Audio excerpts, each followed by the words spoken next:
আমি সকাল সন্ধ্যা 6টা থেকে 6:30টার ভিতরে আমার অপহরণ করছে। আমি গেছিলাম বেকারির মধ্যে বিস্কুট আনার জন্য, বিকালবেলা খেবার লেগে চা দিয়া বিস্কুট আনার জন্য গেছিলাম। এই মুহূর্তে দুইজন আমার পিছন দিয়ে আইসা আমার গাড়ি তুলে নিয়েছে। তুলে নিয়ে সুশান পাম্পের দ্বারা নিচে আমার ব্ল্যাকমেল করছে, আমার মোবাইল নিচে বলছে আমি মানে খারাপ কাজ করি, আমার টেয়া দিতাম, টেয়া দিলে ছড়াই দিব, নাহলে গাঞ্জা দিয়া ধরাই দিব, কোন দোকান গাঞ্জা আছে গাঞ্জা দিয়ে আমার ধরাই দিয়া দিব পুলিশের কাছে। আমি বলছি যে আমার পুলিশের কাছে দিয়ে দেন, সমস্যা নাই, পুলিশের কাছে দিলে আমি আসতে পারবো। তারপরে ওরা নিয়ে গেলো মডার্ন কাউন্টারের দ্বারে, বাস কাউন্টারের দ্বারে এই জায়গায় আধা ঘন্টা দাঁড় করেছে।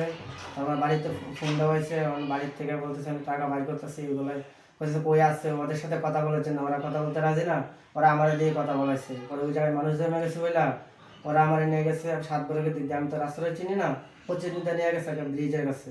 ওই জায়গায় নিয়ে আমার মারধর করলো, আমার মুড়াইছে, পরে আমার ঘুষি দিছে, চড়াইছে। আমি কাইন্দা বাড়ি করে আমার টাকা দিত। আমি বোনের কাছে ফোন দিলাম, ফোন দেওয়ার পরে আমি বলছি, ওরা বলছে টাকা দিতে দিব 2 ঘন্টা সময় লাগবো, কারণ টাকা তো বাইর করতে হইব, টাকা নাই বর্তমানে হাতে।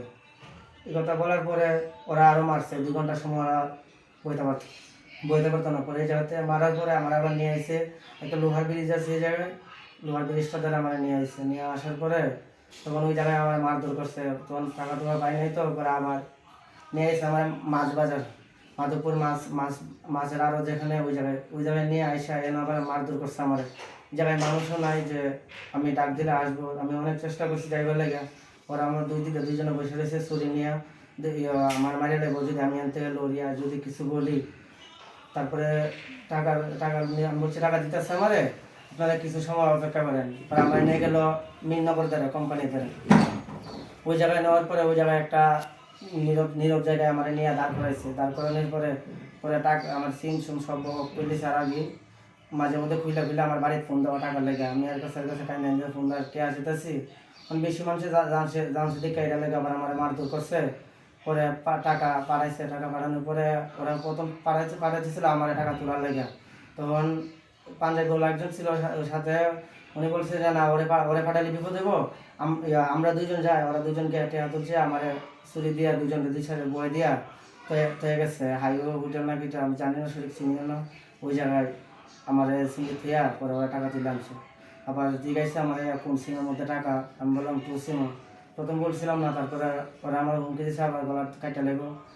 পরে আমি বলছি 1 সিম আমার টাকা আছে, পিন নাম্বার চাইছে, পিন নাম্বার দিচ্ছি। দেওয়ার পরে তারপর ওরা টাকা তুলছে। টাকা তুললে আমার বলছে যে তুই যদি কেউ যদি এইসব কস তাহলে তোরা মারালাম।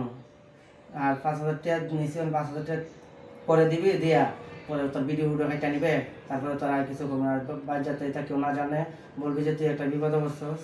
এই এতটুকু বলা হয়েছে। তারপর ওরা চলে গেছে, আর আমি হোটেলের মধ্যে গিয়ে আসতে নিয়েছি। ওরা আমার এই জায়গায় ফালাই দিয়েছে, আমি তো জায়গাটা চিনি না। একটা পুরুষ ছিল ওই জায়গায়, আমি ওনারা জিজ্ঞেছি ভাই জায়গাটার নাম কি তা, উনি বলছে মাধবপুর। আমি কই মাধবপুর জায়গার একটা নাম আছে না, কই নাম তো এনে না, তুমি ওই এনো একটা দোকান আছে, দোকানটা যাও। পরে গিয়ে ওই জায়গায় হোটেল, তো ওই জায়গায় টাকা তুলছে। তো ওই জায়গায় আমি আবার গিয়ে আশ্রয় নিলাম। তারপরে ওই জায়গায় আশ্রয় নেওয়ার পরে আবার আমি আবার ওরা যাওয়ার পরে আমি জিজ্ঞাসলাম যে ভাই জায়গার নাম কি, তা কইছে হাইওয়ে হোটেল। তাহলে আমি ওই জায়গায় বসলাম। তারপর আমি বলছি যে আপনার দোকানে টাকা তুলছে যারা, ওরা আমার এমন এমন করছে। তারপরে ওর দোকানে আশ্রয় নিচ্ছি, আমার বাইক গেছে, ওরা আমার খোঁজাখুঁজি করছে, পাই নাই। পরে আমার সিম খোলার পরে আমার ফোন দিচ্ছে, আমি কইছি অমুক জায়গাতে এখন আমি বর্তমানে আছি। পরে ওরা আইসে আয়সা আমার নিছে। তারপরে আমার ভাই সোহেল ভাই, তখন উনি আইসা পরে আমার দোকান থেকে ভিডিওটা নিয়ে আসা। তারপরে আমার উদ্ধার করে বাসায় নিয়ে এসে রাত্র প্রায় 1টা বাজে তখন বাসায় পৌঁছলাম।